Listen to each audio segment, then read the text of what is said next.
Samir, hope you can hear me now. Yeah. Yes, I yes, can. Samir. So, yes, I can see you now. Yes. Yeah. Fine, Samir. So I got your profile just now from the HR. So I gone through your profile. It looks no, you have five years of experience overall and worked on major AWS and GCP kind of cloud technologies, and you have a very good exposure with DevOps tools like Ansible, Terraform, Docker, Kubernetes. Yeah, your basically no, your resume looks very neat and clean. Anyway, could you please tell me your day-to-day activity and about yourself? Okay. I started out my career with IBM India Private Limited. So I was there for around 2.5 years, and now I am at 91 Digital Web. So here I'm the only DevOps guy. So my main responsibility would be to maintain the uptime of the entire infrastructure, which is hosted in both AWS and GCP cloud. And apart from that, I'm responsible for deployments and deployment. We take care through GitLab and Ansible. And for provisioning the resources in cloud, we manage some of the resources through Terraform. And I have some experience with Docker and Kubernetes. And apart from that, ours is a web application, which is basically a gadget research site and a SaaS products research site. So I handle all these web server configuration and any issues with web servers and any issues with the backend, which is the MySQL DB and Java application servers. And for monitoring, I have set up Nagios and New Relic and Datadog for all the infra and application related monitoring alerts. And apart from that, for centralized logging, we use ELK Stack, and I'm responsible for that. And for caching layer, we don't use CDN networks. We use in-house Varnish cache server.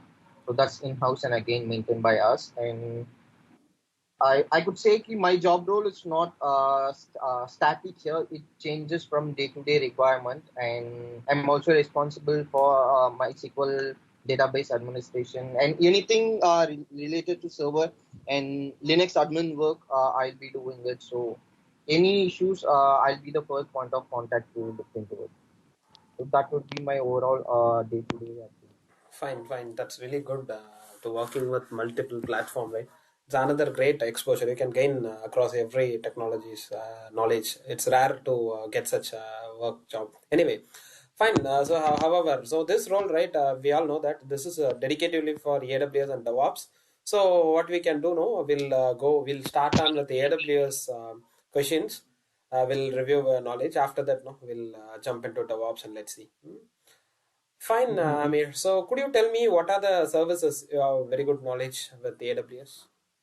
So currently, what we use is just EC2 servers and VMs, and apart from that, in AWS, we use S3 and Elasticsearch servers and a few RDS servers. So apart from that, we don't use any other major services of AWS. Mm-hmm. Okay. So, can you tell me you said you worked on AWS come GCP, right? What are the major difference between these two cloud providers technically? I mean, technically, both, I could say there is no much difference between the service which both the cloud providers do. But the major difference which I could see is like with GCP, everything is under a single control. Sorry, your voice now, no, it's not audible to me. No, it's very low. I think very very low. 1 second. Am I audible now? Yeah, yeah, it's perfect now. Okay. The major difference is only the multi-region deployment is quite handy when we talk about the GCP cloud. Whereas with AWS cloud, like the multi-region deployment is like you can't have it in a single dashboard. It's like you need to switch the regions to have the multiple resources across the region. Whereas in GCP, it's like straightforward. It's like a project dependent. So a single project can have a multi-region deployment within a single dashboard. So that I see as the major difference. Apart from that, all the services are pretty much the same between both these cloud providers. Okay.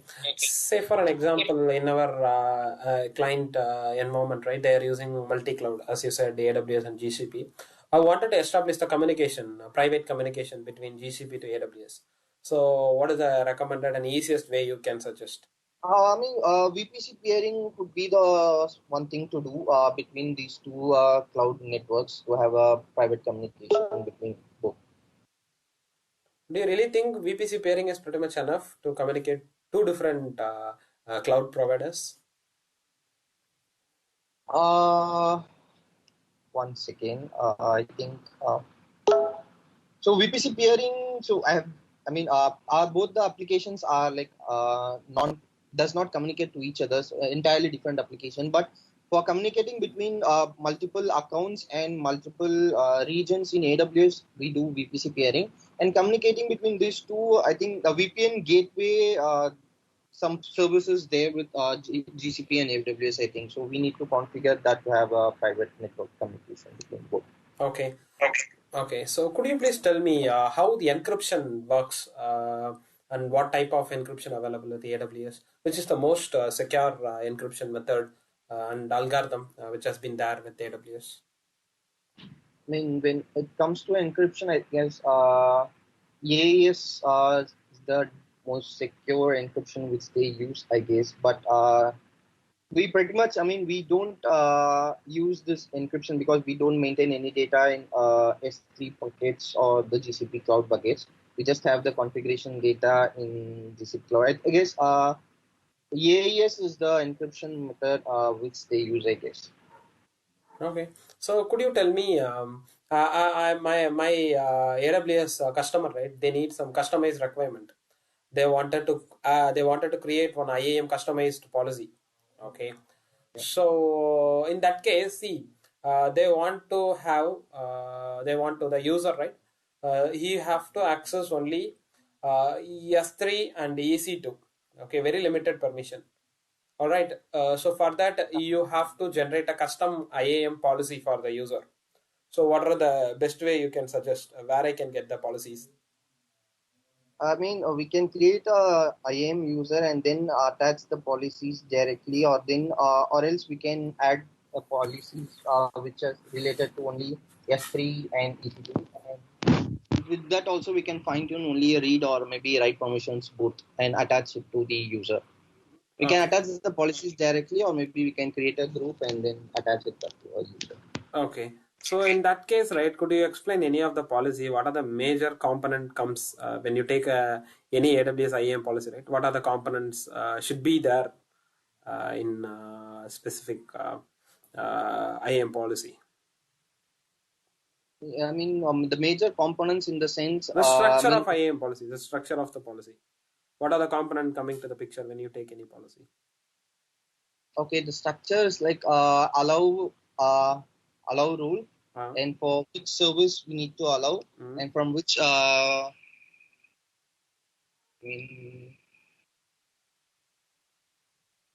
and deny rule and the service, and then from which service this another service needs access to, or maybe a particular IP from which we want to grant access to. All right. This would be the major components of this. Okay. All right. So tell me something. I have around 10 AWS accounts. Okay. So all these 10 accounts, right? My client, no, they are having individual lambdas running for some automation purpose, whatever it may be. So all 10 AWS account, individual lambda running on individual AWS accounts. What am I cloud architect, right? Since you are a cloud architect, assume like that. You want to optimize that. See, one single lambda where it have to go through all these nine AWS account, it has to bring the information or so and so whatever lambda doing, no, that activity have to do. Now your task is you are going to literally managing. I think there is a background echo. My voice is repeating to me. It's clear for me actually. No. For me, it's repeating again. Whatever I'm speaks. Yeah, now it's fine. I'll continue with the session. Continue with the questions. So when I'm telling you about 10 AWS accounts, right? I have a Lambda in place. or 10 different Lambda. You are going to automate it in such a way only one account will have Lambda. That Lambda will go across all 9 different accounts. It will bring the informations. So how you will do this? How you will authenticate from one AWS account to other 9 AWS accounts? Either role-based authentication or IAM-based authentication or any assume role-based authentication. Which one will work for this? I think I haven't worked with the multi account setup, but I think AWS organizations would be the right thing, I guess. I mean, it will have we can have a group of accounts added to it, and then maybe IAM based authentication for Lambda would be the correct thing to do, I guess. So it will have access to across all the accounts, and then it can, based on the access, it can fetch to whatever details you need. Okay, fine. So can you tell me, since you worked on Terraform, right, for automating AWS infrastructure? Yes. Okay, so say for an example, in my client gave some requirement. They wanted to create a Terraform template for launching application load balancer with auto scaling configuration. This is the requirement they have. So now you just tell me when you got this requirement from the client, before starting your Terraform template creation activity, how you gonna categorize the modules? Question number one. What are the things you will make it as variablize? That is question number two. And what are the input you will collect from the client before you start work on Terraform activity? That is the question number three. Can you please answer these three? I mean, the modules would be for, one would be for the load balancer and for auto scaling group launch configuration and templates. So this would be the two modules, and the variables maybe what else? The question number two is the variables which we will define, Yeah, right? correct. Okay, the variables would be the a configuration which we need for the launch templates. So that will be getting as a variable. And third thing, what did you ask? What are the input you will collect from the user, I mean the requester, before you proceed with the Terraform template I development mean, part? the input would be just basically the launch configuration input. So what type of servers and where the servers have to be, and what all the other specifications the auto scaling template should have, and maybe the rules which we need to have in the load balancer. So this would be the input needed to do this activity. Okay, fine. So we'll go with some DevOps based questions now. Okay, all right. So you said which you have very good exposure with Jenkins, right? Jenkins a little bit. I've used Jenkins in IBM. So currently we are using GitLabs. Okay. Okay. Okay. So in GitLab, you used to create a job and pipelines and all, or there is a team available they will do, or you will just execute the pipeline? I'll be doing based on the requirement from the developer. So I'll be doing it. Okay. Fine. All right. Then, so you said you mentioned like you worked on Ansible. What is the task you worked on in Ansible? I mean, so we have a so ours like it's a very small setup.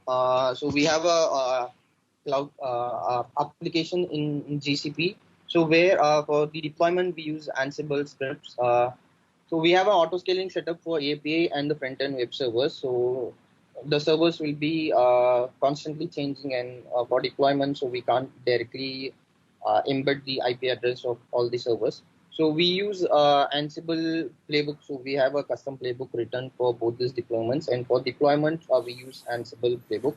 And with AWS, so we integrated the GitLab CI/CD with Ansible. So for each and every project, we have an Ansible playbook written for based on the requirement, and so that will take care of error handling, block and rescue kind of thing when it comes to deployment. So that even though if it fails, the same deployment will automatically revert back all the changes. So that's how we use Ansible. And apart from that, like we need to do some small task in all these servers. We use Ansible to do that. Okay. So could you tell me then, with respect to Kubernetes, right? What is your day-to-day activity? I mean, so with regards to Kubernetes, I don't have a hands-on experience with Kubernetes. I just have a bookish knowledge on Kubernetes. So ours is a monolithic architecture. So we are not into containerized it. But I have prepared for CKA examination. So I have bookish knowledge on Kubernetes. Okay. Do you ever worked with any Kubernetes real project use cases, or you just learned by your own? I just learned by myself by creating a cluster and then working on it. So I haven't get to work on the production environment. Okay. You worked on any Minikube structure, or you launched the actual Kubernetes cluster? Kubernetes cluster with KubeAD. Okay. Okay. So where you utilize the cloud-based Kubernetes or any on-prem based Kubernetes cluster? I mean, so cloud. I mean, self-managed Kubernetes cluster. So I haven't used any services. So I used to launch servers and then install Kubernetes and work around. Okay. Okay. Okay. Fine then. So you mentioned like you are having knowledge on scripting language, something like Python and shell script. Could you tell me what level of knowledge you have? Have you ever automated anything by your own without referring anything or something like that? I mean, I would say I don't have a developer level proficiency in scripting languages, but I'm just good enough to do tasks which need automation or scripting. Uh-huh. Okay. Okay. Okay. Fine then. I've done with my part, Samir. So I'll convey the feedback to the HR. They will revert you. Okay. Fine then. Okay, sure. Thank you. All right. Uh, Thanks so much. Yeah, Yeah. good talking to you.